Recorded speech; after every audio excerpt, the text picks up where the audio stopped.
So let's look at the original audience, Begonia, for that hope.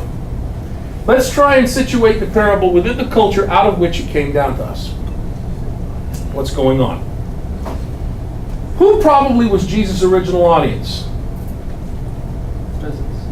Mostly non-elite people, right, the peasants. Peasant villagers, including artisans and petty officials. Maybe also some scribes, a few retainers to members of Jerusalem elite in their interest who might have been in the village and overheard. Right? That's interesting.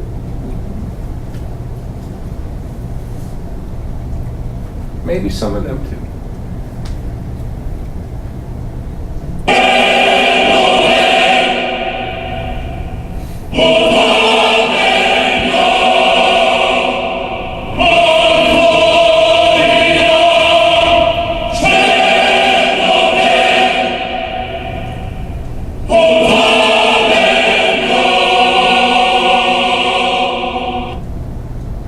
We also have to remember that this is a culture in which honor is a core value.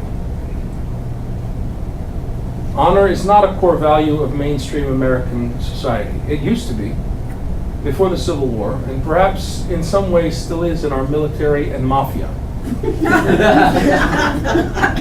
That's about it. Maybe the mafia. Mostly the military. Federal mafia. That's a different thing. They're most dishonorable scoundrels. Yeah. Oh, that doesn't count. Our core value is winning and money. Both.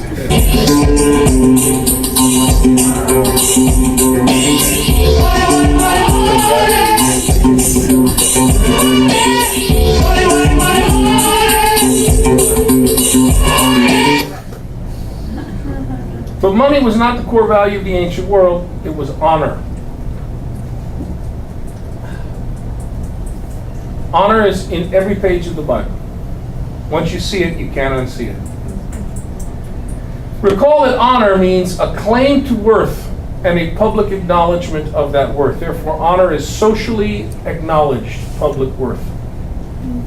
Honor is the core value in Mediterranean culture, including its MENA personalities and population. MENA, M-E-N-A, Middle Eastern North African personalities, like Jesus. Honor is one's public reputation, one's standing in the village, one's face. Honor is the focal point of intense social competition in the Middle East, then and now. Biblical people never competed to get more goods. They competed to get more honor. Honor is always at stake in any sort of public interaction. There is no such thing in the Middle East, whether today or in biblical times, as interacting with someone where honor is not on the line.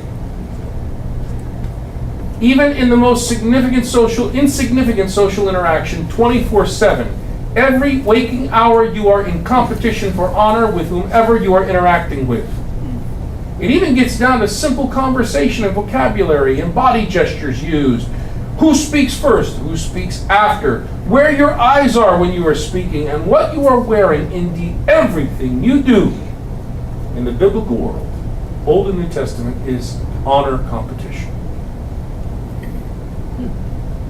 So it is a safe assumption that honor is at stake in this story. There are two types of honor. Ascribed honor comes from birth status, power, public position. Where is he from? Nazareth. Nothing good comes out of Nazareth. I don't need to know anything else about him. His honor is low life. His honor rating is low. Nothing good comes from that. Nothing good comes from Nazareth. Right? Yeah. All right, I'll bite. Tell me who his father is. Why do you pause? Why do you pause? Oh, you don't know who his father was. His mother was pregnant early, huh? Oh, he's a bastard. Right? Say no more. Ascribed honor comes from birth status, power, public position. That's what I'm talking about here. This is the type of honor you get the moment you pop out of the womb. It comes from your birth family.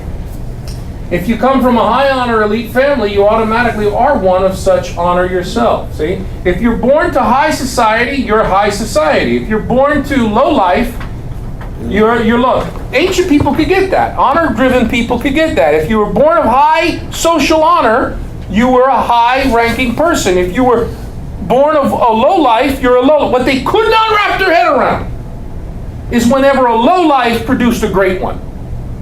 They couldn't get that, folks. And they don't invent stories about that. If when that rarely happened, that had to be intervention of the gods. Something from Skyvault had to be involved. Yes? From rags to riches? Oh no, that's American. It's more like, because it's not about riches, right? It's more like, it's not about bling and money. It's about like honor, right? It's like from shame to honor. They couldn't wrap their head around that. Couldn't get it. So when it happened, well, how did it happen? Well, if you say, well, yeah, he's from Nazareth. Yeah, I'm sure he died on the cross, but he's the Son of God.